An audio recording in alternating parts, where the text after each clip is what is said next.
Shalom, selamat sore, sidang jemaat Tuhan yang dikasihi Tuhan.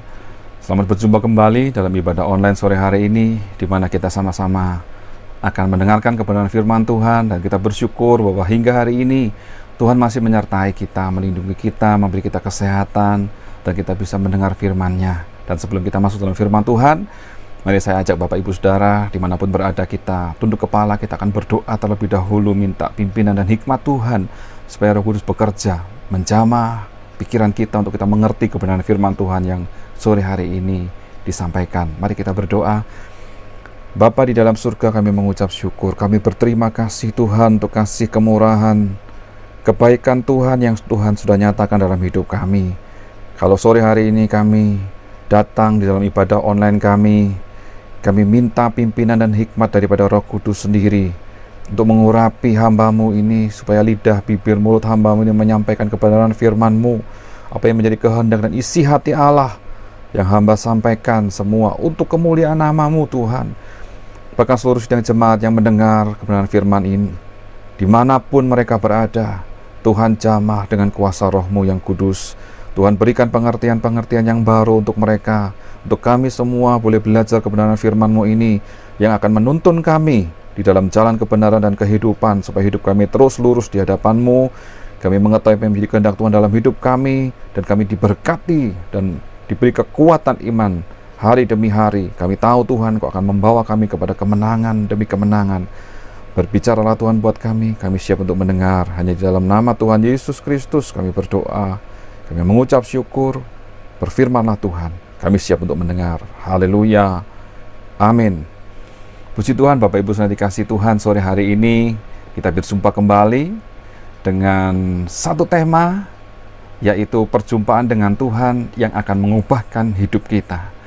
Ada berapa banyak orang Kristen yang di KTP atau statusnya adalah Kristen dan mengaku dirinya sebagai orang Kristen, tetapi perkataan dan perbuatannya tidak mencerminkan sama sekali sebagai orang Kristen, yaitu pengikut Kristus, di mana seharusnya sebagai pengikut Kristus kita sama-sama tahu bahwa kita harus menjalankan perintah Tuhan seperti yang tertulis di dalam Alkitab, di mana kita tahu bahwa Alkitab itu adalah Allah sendiri, Allah yang berbicara dengan kita, di mana di dalam Alkitab Allah juga menyatakan bahwa dirinya adalah kasih, dan kita sebagai pengikut Kristus haruslah memiliki kasih itu. Nah, di mana kasih kita kalau kita mengaku sebagai orang Kristen tetapi kita tidak menunjukkan perbuatan kasih itu?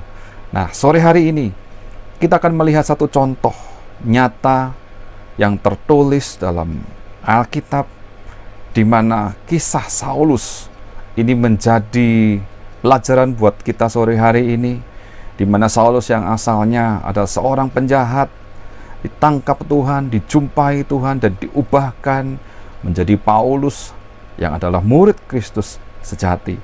Pertama-tama kita akan melihat sebentar latar belakang dari Saulus. Saulus lahir dari kedua orang tua yang Yahudi dan memiliki kewarganegaraan Romawi, sehingga orang tua dari Saulus memiliki hak istimewa yang juga dimiliki oleh Saulus, di mana keluarga Saulus pindah ke Yerusalem, dan Saulus mendapat kesempatan untuk belajar kitab suci Ibrani di kota Yerusalem di bawah bimbingan guru besar atau Rabi Gamaliel. Dan saya yakin keluarga Saulus bukan keluarga yang biasa, tapi mungkin keluarga bangsawan, keluarga yang cukup berada dan cukup terpandang.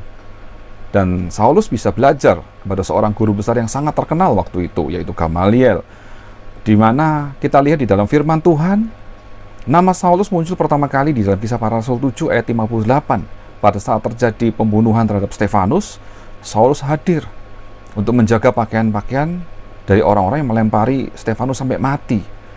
Dan di dalam Kisah Para Rasul 8 ayat 1 sampai 3, kalau kita baca, di situ kita membaca bahwa Saulus sangat menyetujui pembunuhan terhadap Stefanus. Dan ternyata Saulus memiliki misi dalam hidupnya. Kita baca dalam Kisah Para Rasul 8 ayat 3. Tetapi Saulus berusaha membinasakan jemaat itu, dan Ia memasuki rumah demi rumah dan menyeret laki-laki dan perempuan keluar dan menyerahkan mereka untuk dimasukkan ke dalam penjara. Jadi rupanya Saulus sudah memiliki tujuan untuk membinasakan jemaat itu, dan bahkan masuk dari satu rumah ke rumah yang lain, tidak peduli laki-laki, tidak peduli perempuan. Saulus menangkap mereka dan menyerahkan pengikut-pengikut Kristus itu untuk dimasukkan ke dalam penjara. Saulus adalah orang yang sangat giat dan begitu berpengaruh karena dia memiliki pendidikan yang sangat tinggi. Sangat giat menyiksa murid-murid Kristus. Sangat berpengaruh sehingga memiliki atau mendapat surat kuasa dari imam besar di Yerusalem, di mana surat kuasa itu diberikan sebagai mandat dari pemimpin Yahudi bagi Saulus, sehingga Saulus bisa menangkap murid-murid atau pengikut Kristus di mana saja.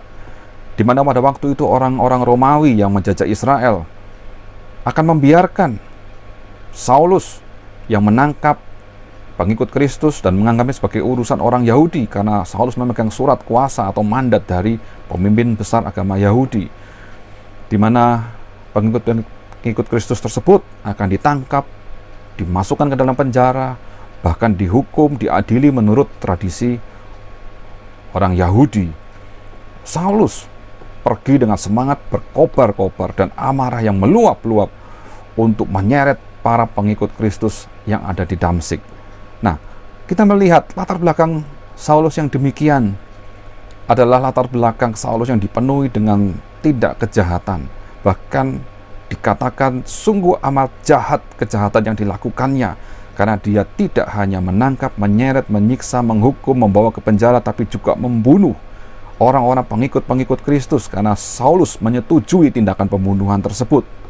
Kita melihat tindakan perbuatan yang sangat jahat tersebut tidak bisa dihapuskan, tidak bisa digantikan oleh perbuatan baik sebesar apapun. Bahkan Saulus tidak bisa menyelamatkan dirinya dari hukuman yang akan menanti dia pada akhir hidupnya. Demikian juga dengan hidup kita. Mungkin dahulu hidup kita penuh dengan dosa, mungkin masa lalu kita penuh dengan kejahatan, mungkin ada banyak hal-hal yang kita kerjakan yang tidak menyenangkan hati Tuhan. Kita bersikap curang, kita melakukan tipu daya, dengan kelicikan kita mencari keuntungan diri sendiri, bahkan kita menggunakan dan menghalalkan segala cara untuk kita mendapatkan kekayaan, mendapatkan hasil dan keuntungan apapun yang kita lakukan demi kebaikan kita sendiri. Mungkin di antara kita ada yang memiliki masa lalu seperti itu. Ingatlah bahwa dosa yang kita lakukan itu tidak bisa dihapuskan dengan perbuatan baik yang sebaik apapun yang mungkin akan kita lakukan. Tetapi oleh karena kasih kemurahan Tuhan, tetapi oleh karena anugerah Tuhan melalui pengorbanan anaknya, yaitu Yesus Kristus di atas kayu salib, menebus segala dosa kesalahan kita. Darahnya tertumpah dan mengalir di atas salib itu. Maka kita beroleh pengampunan dan penyucian atas segala dosa dan kesalahan kita. Seberapa berat kejahatan kita, seberapa berat dosa kita, asal kita percaya kepada Tuhan, kita mengaku dosa kita, Tuhan akan mengampuni, membersihkan dosa kita, menyucikan kita menjadi putih seperti salju, sehingga kita layak untuk menerima janji keselamatan yang ada di dalam Yesus Kristus. Dan ternyata Tuhan sangat mengasihi Saulus, sehingga dalam perjalanan ke Damsyik Tuhan berjumpa dengan Saulus. Kita akan baca dulu di dalam Kisah Para Rasul 9 ayat 1-9. Firman Tuhan berkata demikian, sementara itu berkobar-kobar hati Saulus untuk mengancam dan membunuh murid-murid Tuhan. Ia menghadap imam besar dan meminta surat kuasa daripadanya untuk dibawa kepada majelis-majelis Yahudi di Damsyik, supaya jika ia menemukan laki-laki atau perempuan yang mengikuti jalan Tuhan, ia menangkap mereka dan membawa mereka ke Yerusalem. Dalam perjalanannya ke Damsyik, ketika ia sudah dekat kota itu, tiba-tiba cahaya memancar dari langit mengelilingi dia. Ia rebah ke tanah dan kedengaranlah olehnya suatu suara yang berkata kepadanya, Saulus, Saulus, mengapakah engkau menganiaya aku? Jawab Saulus, siapakah engkau Tuhan? Katanya, akulah Yesus yang kau aniaya itu. Tetapi bangunlah dan pergilah ke dalam kota. Di sana akan dikatakan kepadamu apa yang harus kau perbuat. Maka termangu-mangulah teman-temannya seperjalanan, karena mereka memang mendengar suara itu, tetapi tidak melihat seorang juga pun. Saulus bangun dan berdiri, lalu membuka matanya, tetapi ia tidak dapat melihat apa-apa. Mereka harus menuntun dia masuk ke Damsyik. 3 hari lamanya ia tidak dapat melihat, dan 3 hari lamanya ia tidak makan dan minum. Inilah kisah Saulus. Apa yang tidak mungkin bagi manusia, yang tidak pernah dipikirkan oleh manusia, bagaimana Saulus yang begitu jahat luar biasa itu ternyata ditangkap oleh Tuhan. Karena Tuhan juga berkata, apa yang tidak mungkin bagi manusia itu mungkin bagi Tuhan. Tuhan punya banyak cara untuk menyelamatkan orang-orang yang dipanggil dan dipilihnya sejak semula untuk menjadi anak-anaknya, bahkan mendidik untuk menjadi murid-muridnya. Karena itu menjadi tujuan Tuhan atas hidup kita juga, untuk kita menjadi murid-murid Kristus. Dan kita lihat saat perjumpaan Saulus dengan Kristus di dalam perjalanan ke Damsyik, itu adalah titik tolak, titik balik, di mana Saulus mendapat kasih karunia dari Tuhan, dan perjumpaan ini mengubahkan kehidupannya menjadi seorang murid Kristus. Kita akan belajar dari kisah ini, bagaimana Tuhan datang menjumpai Saulus. Saat Tuhan menjumpai Saulus dengan cahaya kemuliaan dari langit mengelilingi tubuh, satu hal yang supranatural, ajaib, yang luar biasa terjadi atas hidup Saulus, karena mendapat perkenanan dari Tuhan, dijumpai oleh Tuhan Yesus sendiri. Ada berapa banyak dari kita yang mendengar firman ini, dijumpai oleh Tuhan Yesus sendiri secara pribadi dalam cahaya kemuliaannya. Itulah perjumpaan dengan Tuhan, di mana Tuhan hadir dalam hidupmu untuk menyelamatkan engkau. Dan ada suara yang bertanya, Saulus, Saulus, mengapakah engkau menganiaya aku? Saulus mendengar dengan telinga jasmaninya bahwa ada suara yang bertanya kepada dia, mengapa engkau menganiaya aku? Sehingga Saulus menjawab dengan mulutnya, siapakah engkau Tuhan? Saulus langsung memanggil nama Tuhan, karena Saulus memiliki misi, tujuan dalam hidupnya untuk menangkap setiap pengikut-pengikut Kristus, pengikut-pengikut Tuhan. Dan pada saat pertanyaan, mengapa engkau menganiaya aku? Saulus tahu siapa yang dianiaya, tapi dia bertanya, siapakah engkau Tuhan? Karena Saulus belum mengenal Tuhan secara pribadi. Katanya, akulah Yesus yang kau aniaya itu.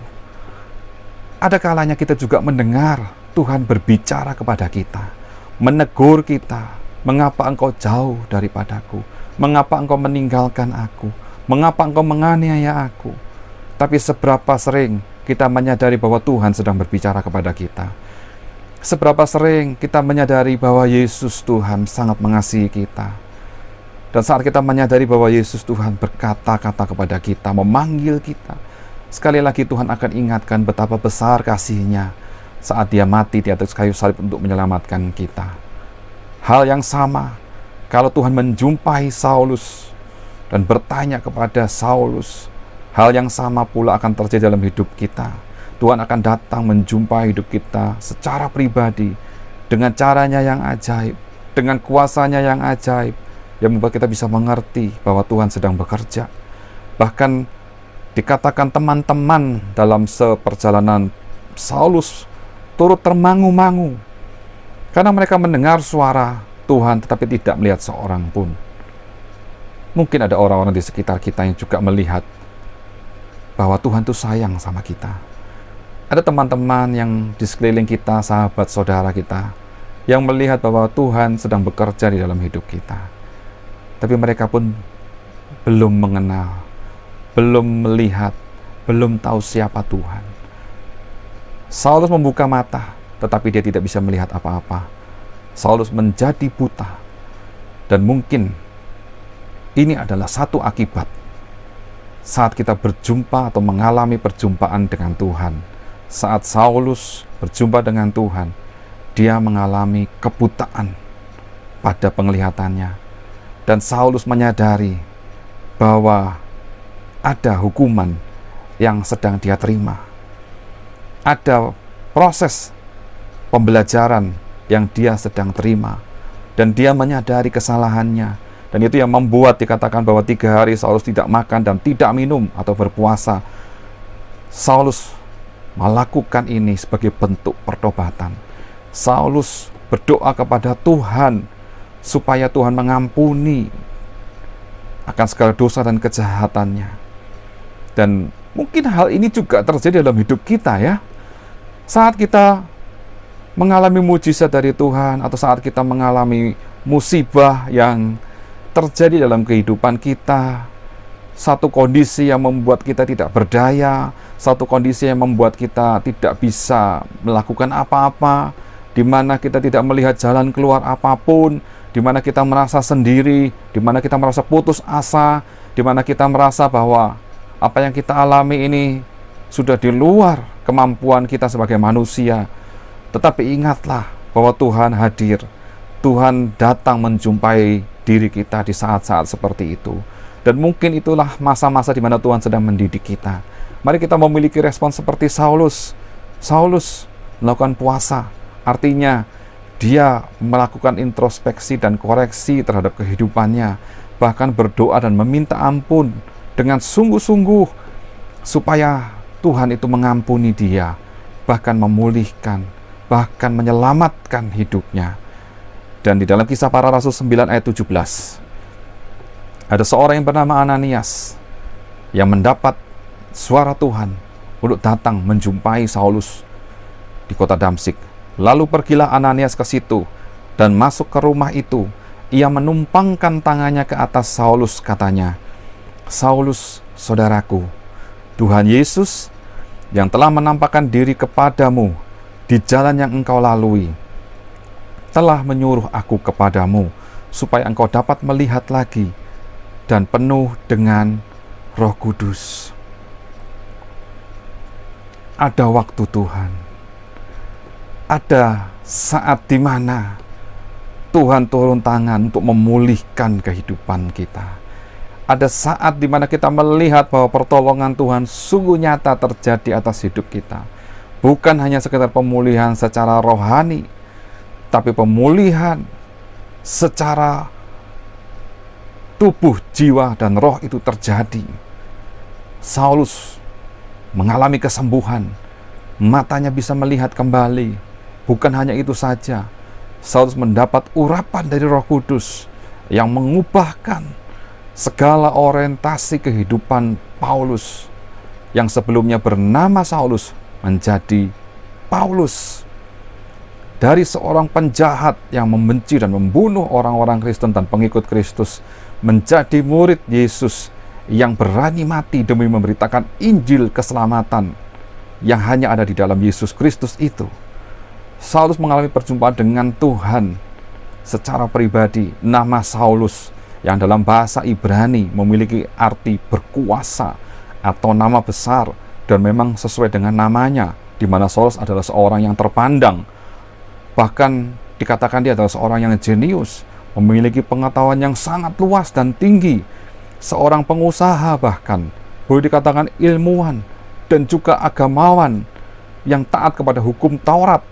Saulus pun adalah seorang yang memiliki kuasa dan kedudukan tinggi di kalangan tokoh-tokoh agama maupun kalangan orang Farisi. Jadi tidak berlebihan atau cocok dengan namanya bahwa ia bangga akan dirinya sendiri yang adalah Saulus, yang arti namanya adalah berkuasa atau nama yang sangat besar. Tetapi saat dia berjumpa dengan Tuhan, saat Tuhan datang hadir dalam hidupnya, dia mengerti didikan Tuhan, meminta ampun, bahkan Tuhan memulihkan dan mengurapi dia dengan Roh Kudus. Nama Saulus berubah menjadi Paulus, yang dalam bahasa Yunani berarti kecil atau tidak berarti. Perjumpaan dengan Yesus dalam perjalanan ke Damsyik mengubah segalanya. Paulus menyadari bahwa dirinya adalah kecil dan hina di hadapan Allah. Perjumpaan dengan Tuhan membuat dia menyadari dan membuka matanya betapa besarnya Allah dan betapa kecilnya dirinya di hadapan Allah, betapa berartinya Allah dan betapa tidak berartinya dirinya. Sehingga hal ini mengubah cara Paulus memandang dirinya sendiri dan sekaligus mengubah orientasi dan tujuan dalam hidupnya, karena Paulus menyadari bahwa ia kecil dan tidak berarti.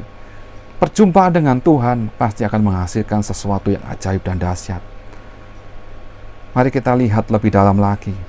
Yang pertama, orientasi hidup dari Paulus bukan lagi dirinya, tetapi berpusat atau berfokus kepada Kristus Yesus. Sehingga Paulus bisa berkata di dalam surat Filipi 3 ayat yang ke-8, berbunyi demikian, malahan segala sesuatu ku anggap rugi, karena pengenalan akan Kristus Yesus, Tuhanku, lebih mulia daripada semuanya. Dan oleh karena dialah aku telah melepaskan semuanya itu, dan menganggapnya sampah, supaya aku memperoleh Kristus. Jadi bagi Paulus, Kristus dan pengenalan akan Yesus Kristus Tuhan itu di atas segala-galanya, lebih mulia, lebih tinggi nilainya, sehingga Paulus rela melepaskan semuanya, segala kedudukan, jabatan, kepandaian, atau apapun yang dia miliki, dia lepaskan semuanya dan menganggapnya sampah, karena itu hanya membuat dia merasa sombong di dunia, merasa tinggi di dunia. Tapi bagi Tuhan, hal itu tidak ada artinya apapun. Di dalam Galatia 2 ayat 20, sekali lagi Paulus berkata, namun aku hidup, tetapi bukan lagi aku sendiri yang hidup, melainkan Kristus yang hidup di dalam aku. Dan hidupku yang kuhidupi sekarang di dalam daging adalah hidup oleh iman dalam Anak Allah yang telah mengasihi aku dan menyerahkan dirinya untuk aku. Paulus tahu siapa Yesus. Paulus belajar untuk mengenal Yesus secara pribadi, sehingga dia bisa berkata, bukan aku lagi yang hidup, tapi Kristus yang hidup di dalam hidupku. Dan hidup yang dihidupi sekarang, dia tidak ingin hidup di dalam segala bentuk rupa keinginan daging, tetapi hidupnya adalah hidup yang penuh dengan iman kepada Yesus Kristus yang sangat mengasihi dia dan menyerahkan hidupnya untuk menebus dosa kesalahan Paulus dan juga menebus segala dosa dan kesalahan kita, dan menyerahkan hidupnya untuk kita semua supaya kita beroleh kasih karunia dan keselamatan dari Tuhan. Bapak Ibu saudara dikasih Tuhan, biarlah perjumpaan dengan Tuhan ini akan mengubahkan segala orientasi fokus pikiran kita hanya kepada Tuhan, karena kita sadar bahwa hidup kita di dunia hanya sementara, tetapi pengenalan akan Kristus, memiliki iman di dalam Kristus Yesus, itu yang paling mulia, karena yang akan memimpin kita, membawa kita mendapatkan keselamatan dan hidup yang kekal itu. Lalu yang kedua, tujuan hidup dari Paulus menjadi lebih jelas, menjadi lebih pasti, dan dia tahu apa yang harus dilakukannya, yaitu hidup sesuai dengan kehendak Tuhan. Filipi 3 ayat 10 berkata, yang kukehendaki ialah mengenal dia dan kuasa kebangkitannya dan persekutuan dalam penderitaannya, di mana aku menjadi serupa dengan dia di dalam kematiannya. Perjumpaan dengan Tuhan membuat tujuan hidup kita berbalik dan menuju kepada arah yang jelas, yaitu mengenal dia dan kuasa kebangkitannya, bahkan menjadi satu dalam penderitaan Yesus Kristus, supaya kita menjadi serupa dengan Yesus, di mana kita tahu bahwa hidup kita ini adalah hidup milik Tuhan, hidup yang harus mempermuliakan namanya, sehingga kita bisa berkata seperti Paulus berkata dalam Filipi 3 ayat 13 dan 14, saudara-saudara, aku sendiri tidak menganggap bahwa aku telah menangkapnya, Tetapi ini yang kulakukan, aku melupakan apa yang telah di belakangku, dan mengarahkan diri kepada apa yang di hadapanku, dan berlari-lari kepada tujuan, untuk memperoleh hadiah, yaitu panggilan surgawi dari Allah dalam Kristus Yesus. Kita memiliki tujuan yang baru, kita memiliki tujuan yang jelas, kita memiliki tujuan yang pasti, dan harus kita melupakan apa yang ada di belakang kita, mengarahkan diri apa yang ada di depan, yaitu memperoleh hadiah dari Yesus Kristus Allah kita, mengikuti panggilan surgawi. Dan di saat kita menjalani kehidupan dengan fokus kepada tujuan hidup kita, maka di dalam perjalanan hidup kita ini, kita bisa berkata seperti Paulus berkata dalam Roma 8 ayat 18, yang berkata, sebab aku yakin bahwa penderitaan zaman sekarang ini tidak dapat dibandingkan dengan kemuliaan yang akan dinyatakan oleh Allah kepada kita. Paulus setia sampai mati. Kita semua yang hidup di dunia ini, mari kita terus mempertahankan iman kita. Kalau sore hari ini firman Tuhan menceritakan bagaimana Saulus berjumpa dengan Allah dan mengubahkan kehidupannya menjadi Paulus yang tidak ada artinya di hadapan Tuhan, tetapi menerima janji keselamatan, hidup kekal dari Tuhan, sehingga Paulus bisa hidup sesuai dengan apa yang Tuhan mau. Maka sore hari ini saya mengajak Bapak Ibu Saudara dan saya untuk mengalami perjumpaan dengan Tuhan secara pribadi. Bapak Ibu Saudara, perjumpaan secara pribadi dengan Tuhan tidak hanya terjadi 1 kali 2 kali dalam hidup kita. Ada berapa banyak saat kita menjalani kehidupan kita seperti Saulus dalam perjalanan ke Damsyik. Saat kita menjalani kehidupan kita di tengah-tengah perjalanan hidup kita di dalam dunia, kita mengalami perjumpaan dengan Tuhan. Ada berapa banyak kita yang sudah ditolong oleh Tuhan? Ada berapa banyak kita yang sudah dijumpai secara pribadi oleh Tuhan, mengalami peristiwa-peristiwa yang mungkin menyakitkan, tetapi kita sadar bahwa Yesus datang dan menolong kita.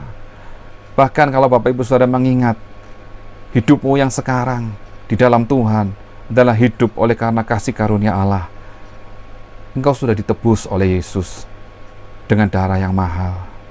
Engkau sudah diangkat menjadi anak-anak Allah, layak untuk menerima setiap janji dari Tuhan Yesus.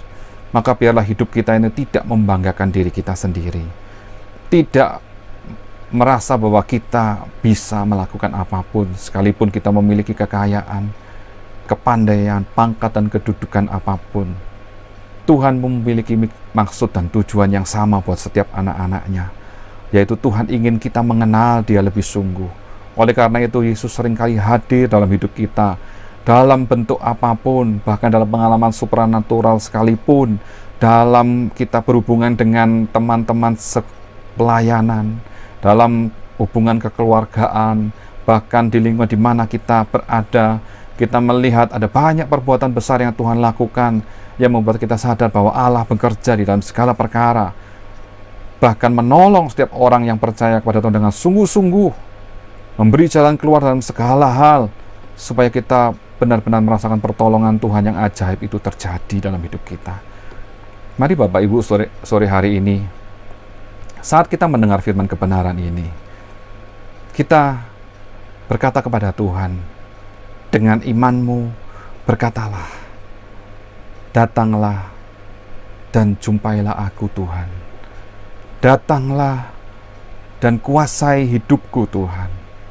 Datanglah dan ubahlah hidupku Tuhan, supaya ada pemulihan yang terjadi. Ada kuasa Tuhan yang turun menjamah hidupku.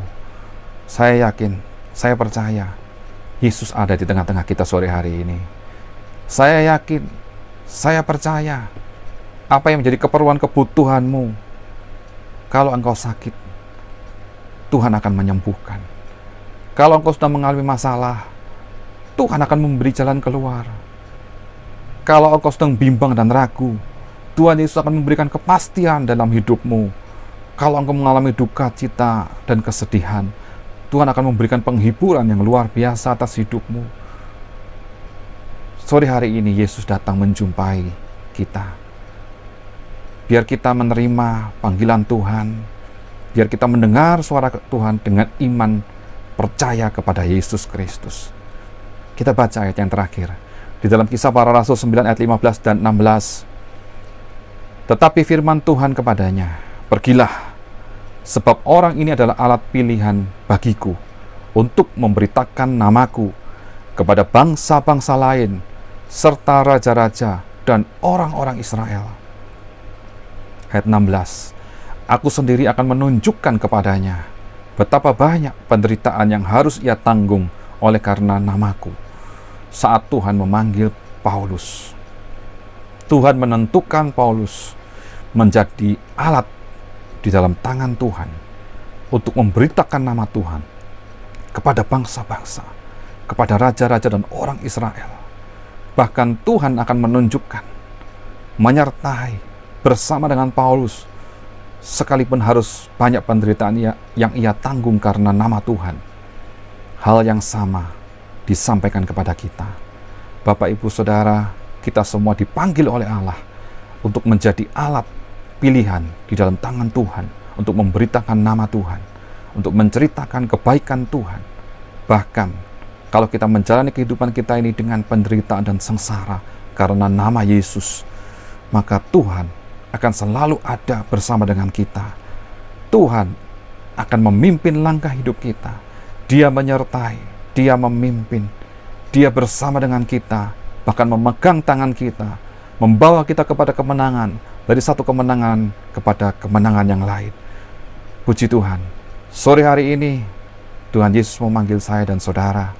Tuhan Yesus rindu berjumpa dengan saudara dan saya secara pribadi, dan Dia ingin mengajarkan banyak hal untuk kita bisa melewati kehidupan ini menjadi saksi bagi Tuhan. Puji Tuhan, Tuhan Yesus memberkati. Selamat sore. Kita akan berdoa, dan saya berdoa supaya Tuhan jamah hidupmu, Tuhan jamah hidup kita semua menjadi alat yang berguna di dalam tangan Tuhan. Mari kita berdoa. Bapa di dalam surga, syukur dan terima kasih, segala puji, hormat, kemuliaan-Nya bagi nama Tuhan. Engkau Allah yang sudah mengaruniakan keselamatan itu dalam hidup kami.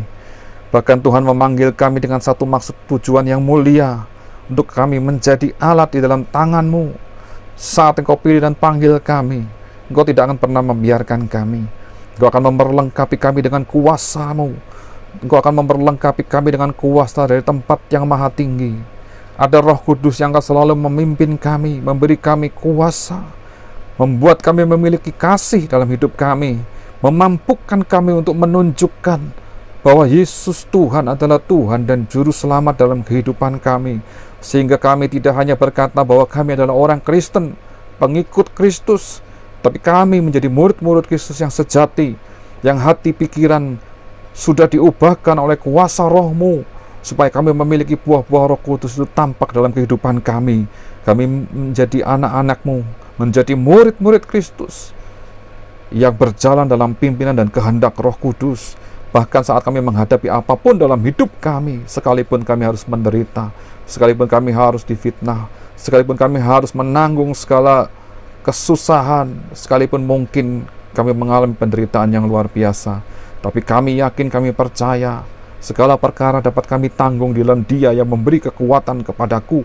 Itulah Yesus Tuhan Allah kami yang besar dan dahsyat, Allah yang akan menjamah setiap sedang jemaat Tuhan, Allah yang akan mencukupkan segala keperluan dari setiap sedang jemaat Tuhan yang hatinya berpaut kepada Tuhan, yang rindu untuk selalu bersekutu dengannya, bahkan memberikan jalan keluar penghiburan, kesukaan, damai sejahtera dan sukacita yang berlimpah-limpah di dalam kehidupan rumah tangga masing-masing, di mana ada damai dan kasih Yesus yang selalu nyata di dalam kehidupan setiap orang umat Tuhan yang percaya kepada Tuhan dan menjadi berkat buat sekelilingnya. Ini doa kami, ini permohonan kami. Roh Kudus, kerjakan firman kebenaran di dalam hidup dan hati kami masing-masing. Jadikan sesuai dengan apa yang Kau mau. Terima kasih Tuhan, kami mengucap syukur. Kami mengucap syukur hanya di dalam nama Tuhan Yesus Kristus. Kami berdoa. Haleluya. Amin. Puji Tuhan, Tuhan Yesus memberkati.